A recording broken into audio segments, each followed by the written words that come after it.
ভূমিকা আহিলে মানি লোৱা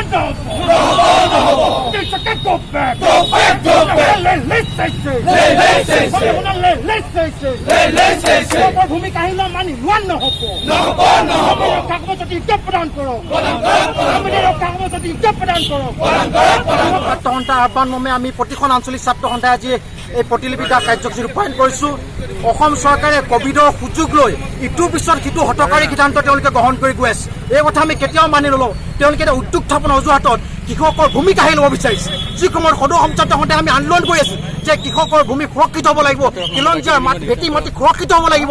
নিৰ্বাচনৰ আগত তেওঁলোকে কৈছিল যে অসমৰ হকে আমি কাম কৰিম, আমি ভেটি মাটি সুৰক্ষিত কৰিম, কিন্তু ভেটি মাটি সুৰক্ষিত কৰাৰ কথা কৈ এখন চৰকাৰে আজি উদ্যোগ স্থাপনৰ অজুহাতত কৃষকৰ ভূমি তেওঁলোকে কাঢ়ি ল'ব বিচাৰিছে। আমি কোনো কাৰণে এই কথা মানি নলওঁ। আমি কৈছোঁ অসমৰ খিলঞ্জীয়া মানুহৰ হাতত ভূমিৰ অধিকাৰ সুৰক্ষিত হ'ব লাগিব।